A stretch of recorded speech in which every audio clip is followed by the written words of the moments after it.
ఇవాళ విశ్వనాథ్ గారితో చేసిన సినిమాల గురించి మీకు కొన్ని విషయాలు చెప్తాను. ఆయనతో 2 సినిమాలు చేశాను. 2 గొప్పవే. ప్రత్యేకించి స్వాతిముత్యం చాలా పెద్ద సెన్సేషనల్ మూవీ. నా కెరియర్లో 25 వారాలు ఆడిన గొప్ప చిత్రం. అది కాకుండా దీనికి ఒక స్పెషాలిటీ ఉంది. తెలుగు చిత్రసీమ చరిత్రలో ఈ ఒక్క సినిమానే ఇండియా సైడ్ నుంచి Oscar awards best foreign film కేటగిరీకి పంపించడం జరిగింది. ఇది చాలా గర్వించదగ్గ విషయం. నాకు ఆస్కార్ అవార్డు వాళ్ళు ఆ టీం మొత్తానికి సర్టిఫికెట్లు పంపించారు. అది నాకు కూడా ఒకటి వచ్చింది. ఎప్పుడు నా అలమర్లో ఫ్రంట్లోనే అందరూ చూసేట్టుగా పెడతాను. అంత ప్రౌడ్.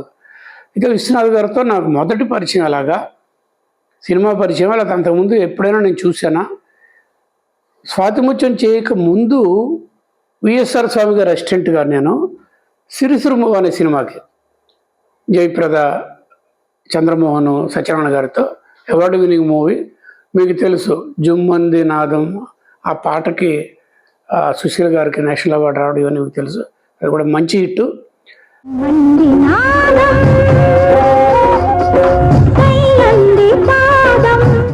అయితే అంతకంటే ముందు నాకు వాహినిలో ఫోకసింగ్ అసిస్టెంట్గా ఉన్నప్పుడు స్వామి గారి దగ్గర రాకముందు ఒక రోజున ఒక ఫ్లోర్కి నన్ను లెన్స్ అడిగారు. ఫస్ట్ అసిస్టెంట్ రఘు ఇది తీసుకెళ్ళి ఆయనకి ఇచ్చేసి వెనక్కి వచ్చామన్నారు.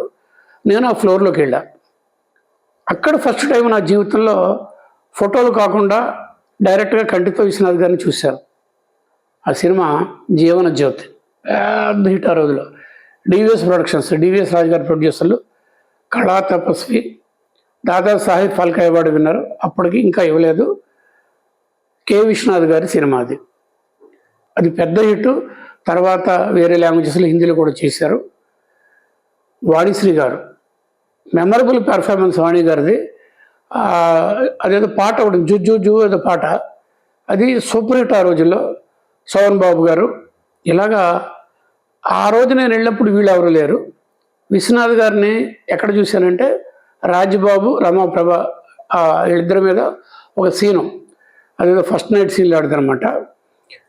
రాజ్బాబు అంటే ఆ రోజున హీరోల కంటే ఎక్కువ సినిమాలు చేసి సంవత్సరాలు చేసి గొప్ప కమెడియన్. రాజ్బాబు కోసం సినిమాకి వెళ్తారనమాట. అంత ఎంటర్టైన్మెంట్. ఇప్పుడు బ్రహ్మానంద గారు ఎంతో, ఆ రోజుల్లో రాజ్బాబు గారు అంత అనమాట.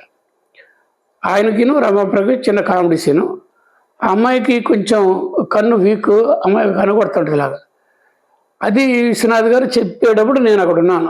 ఆయన చెప్పే ఎంత చక్కగా చెప్తున్నారంటే ఆయనే చేసి ఇలా కొట్టాలి, ఈ డైలాగ్ దగ్గర, ఈ ఎక్స్ప్రెషన్ దగ్గర ఇలా కొట్టాలి. నిజానికి ఇది కన్ను కొట్టడం కాదు, నీకు ఇది ఉంది నరాల వీక్నెస్ అది. అంతా చెట్టు మీద అంతా నవ్వుతున్నారు. విశ్వనాథ్ గారు చేసి చూపిస్తున్నారు. తర్వాత వీళ్ళిద్దరూ చేశారు. ఆ సినిమాలోనే కాదు ఇంకెక్కడ కూడా, స్వాతిముత్యంలో కానీ, నేను చేసిన 2వ సినిమా సిరివెన్నెలో కానీ విశ్వనాథ్ గారు చక్కగా అందరికీ తను ఎక్స్పెక్ట్ చేసేది అంటే ఆర్టిస్ట్ దగ్గర నుంచి పెర్ఫార్మెన్స్ ఎలా ఉండాలనేది చక్కగా ఫీడ్ చేసి తను చేసి చూపించి తర్వాత వాళ్ళు చేస్తారు. మంచి నటులు. ఆ తర్వాత మీకు తెలుసు ఆయన్ని క్యారెక్టర్ యాక్టర్గా చాలా సినిమాలు, పెద్ద పెద్ద సినిమాల్లో చూశారు. అలాగే నాకు విశ్వనాథ్ గారితో ఈ లింకులు ఇలా ఉన్నాయన్నమాట. అయితే పూర్ణోదయ మూవీస్ వాళ్ళు విశ్వనాథ్ గారితో గొప్ప సినిమాలు చేశారు. మీకు తెలుసు కదా అవి. శంకరాభరణం, సాగర సంగమం, అవి చాలా ఉన్నాయి. ఆ బ్యానర్లో వంశీ డైరెక్షన్లో నేను ఒక సినిమా చేశాను, సితార చేసినప్పుడు ఆ కంప్లీట్ ఆ టీం అందరితో నాకు పరిచయాలని. అయితే ఆ Purnodaya movie creations producer Edida Nageswara గారు, ఆయన ఇంకా ముందే నాకు పరిచయం. సిరిసిరు మూవీ ఆయన చేతుల్లోంచి బయటకు వచ్చింది. ఆయనే మెయిన్ ఆర్గనైజరు. చింతా రామకృష్ణారెడ్డి, భాస్కర్ రెడ్డి, గీతాకృష్ణ అనే ఒక బ్యానర్ మీద తీసిన ఆ సినిమాకి ఆయనే నిర్వహణ. ఆయన అన్నీ చూశారు, బిజినెస్ వరకు. నాకు అప్పుడే తెలుసు ఆయన. ఆ తర్వాత ఈ సినిమాకి నన్ను పిలవడానికి కారణం సితారలో నా వర్క్ మిగిలినక ముందు విశ్వనాథ్ గారు కూడా అబ్జర్వ్ చేయడం. రఘు అని ప్రపోజ్ చేస్తే, అంటే సితార తర్వాత ఇది రఘు అని ప్రపోజ్ చేస్తే విశ్వనాథ్ గారు మంచి వర్క్ చేస్తున్నాడు కుర్రాడు, వెల్కమ్ అని చెప్పారు. దాంట్లో కమలాసన్ మీకు తెలుసు, స్వాతిముత్యంలో రాధిక, ఇంకా చాలామంది ఉన్నారు. పెద్ద హిట్ మూవీ. పాటలు పర్టికులర్గా ఇళయరాజా గారి పాటలు మెమరబుల్ సాంగ్స్, మ్యూజికల్ హిట్ కూడా సినిమా. అందులో కొన్ని సార్లు సువ్వి సువ్వి సువ్వాలమ్మ కానీ, ఇంకోటి మనసు పాడే మౌనరాగం అని కానీ జోలపాట. వటపత్ర సాయికి వరహాల లాలి రాజీవ నేత్రునికి రతనాల లాలి లాలి లాలి లాలి. ఈ రోజుల్లో కూడా కొంతమంది మా ఫ్రెండ్స్, రఘు గారు మీరు చేసిన స్వాతంత్ర్యం గురించి ఒక విషయం చెప్తాను కదండి. మా పిల్లలు, చిన్నపిల్లలు జోగొడితే పడుకోరు వాళ్ళు. ఈ పాట వేస్తే, లాలి లాలి పాట వేస్తే అది వింటూ పడుకుంటారు. నిజంగా that is the greatness of Ilaiyaraaja గారు, లిరిక్ రైటరు, ఇవన్నీ అనమాట. అలాగా నాకు 1985లో స్వాతిముత్యం, ఫాలోడ్ బై 1986కి సిరివెన్నెల. 2 సినిమాలు ఒక సంవత్సరంలో ఆయనతో చేశాను. Memorable experience. నిజంగా విశ్వనాథ్ గారితో మీరు పనిచేయడానికి మీరు పెట్టి పుట్టాలి, మీకు అదృష్టం రాసి ఉండాలి. భగవంతుడు మీకు ఆ అవకాశం ఇచ్చి ఉండాలన్నమాట మీ దీంట్లో. అదేంటంటే ఆయన ఏమో హీరో డైరెక్టర్ల గురించి నేను కంపారిజన్స్ అన్ని కాదు, ఈయనకి సాటి ఇలాంటి డైరెక్టర్స్ అరుదు, చాలా తక్కువ. ఎందుకంటే సెట్లోకి వస్తారు, అంత ఫుల్ డిసిప్లిన్గా ఉంటుంది. అంటే ఆయన అచీవ్మెంట్స్ వల్ల దానికి గౌరవప్రదంగా నేను అందరూ కుక్కిరి పేరులాగా సైలెంట్గా ఉంటారు, ఆయన చెప్పింది చేస్తారు. సెట్లో డిసిప్లిన్ కాడి నుంచి టోటల్గా ఆయన యాక్ట్ చేసి చూపించే కాడి నుంచి అందరూ మన అలాగా చూస్తూ ఉంటాం, అంతే అలా చేస్తూ ఉంటారు. ఆయన కాకి డ్రెస్లో వస్తారు. ఎవరో పాత్రికేయుడు అడిగాడంట, ఏమిటి సార్ మీరు అందరూ రకరకాల డ్రెస్సులు వస్తారు, డైరెక్ట్ చాలా షోమెన్షిప్లో వస్తారు, మీరు కాకి డ్రెస్ అనే ఫాలో అవుతున్నారు, దానికి ఏదైనా కారణం ఉందంటే, ఏమీ లేదు, సింపుల్గా మేము కార్మికులు వేస్తారు కాకి డ్రెస్, మామూలుగా తెలుసుదా మీకు, మేము సినీ కార్మికులు అని నవ్వుతూనే సమాధానం చెప్పేవాళ్ళంట. ఎప్పుడు కాకి డ్రెస్ వచ్చాడు. నాకు తెలిసి ఆయన డైరెక్టర్గా కాకి డ్రెస్ కాకుండా రాలా. రెండోది ఏంటంటే ఆయన మరి ముందు రోజున ఎంత నైట్ ఎంతసేపు కూర్చుంటారో, ఎంత వర్కౌట్ చేసుకుంటారో ఏమిటో తెలియదు, కానీ సెట్లోకి వచ్చిన తర్వాత కూడా ఇక్కడే ఉంటారు. ఆయన ఫేస్లోంచి కళ్ళలో కానీ చూడగలిగితే ఎక్కడో ఉంటారు. అంటే ఆ సీన్ గురించి ఆ మాట కరెక్ట్ కాదు, నాకు నమ్మకం అంటారు కదా, ఒక ఫుల్లీ ఇన్వాల్వ్డ్గా చేసే ఒక great technician, director and artist అది విశ్వనాథ్ గారే. ఇంకెవరు అంతగా నేను చూడలేదు కూడా. నాకు వేరే వేరే డైరెక్టర్స్ కూడా ఇష్టమైన వాళ్ళు ఉన్నారు, పర్టికులర్గా బాపు గారు కానీ కే బాలచంద్ర గారు కానీ. కానీ ఈయన పద్ధతులు వేరు. అంత బాగా కమిటెడ్గా, ఇన్వాల్వ్డ్గా ఆ మూడ్లో ఉండిపోయి అలా చేయిస్తారన్నమాట.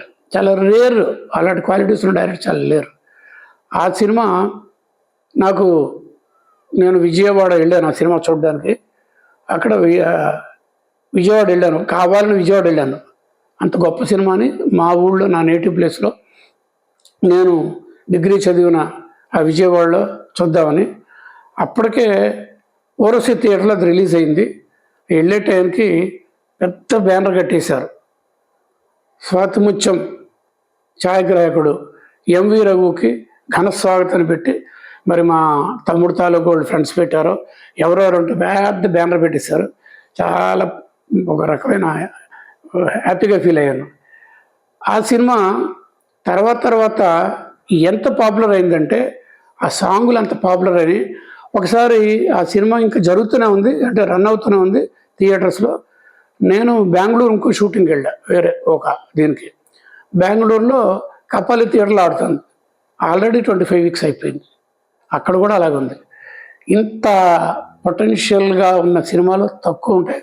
అందులో నిజంగా Kamal Haasan character unimaginable depth ఉన్న క్యారెక్టర్ అనమాట. ఆ ఏజ్డ్ పర్సన్ కాడి నుంచి ఫ్లాష్ బ్యాక్ వెళ్ళి మళ్ళీ ఎండోలు ఇటు పక్క వచ్చి, అందులో ఒక చిన్న టుమ్రీ న్యూస్ మీకు చెప్పాలి.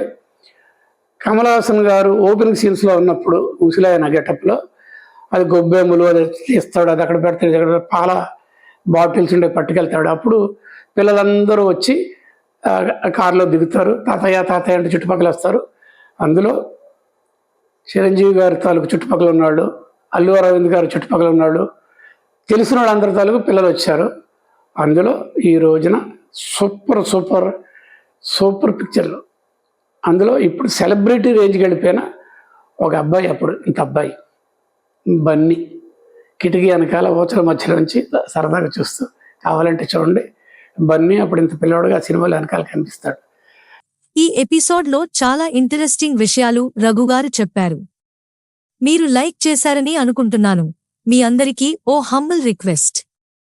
Please like, share, subscribe to MV Raghu film diaries. అలాగే మీ అమూల్యమైన కామెంట్స్ పెట్టండి. అది మా ఛానల్ అభివృద్ధికి ఎంతో అవసరం. మళ్ళీ వచ్చే వారం మరో కొత్త ఎపిసోడ్లో కలుద్దాం. మీ సితారా. మీకు నచ్చితే మీ ఫ్రెండ్స్కు, ఫ్యామిలీ మెంబర్స్కు ఈ ఛానల్కు సబ్స్క్రైబ్ చేయమని రికమెండ్ చేయండి. By by.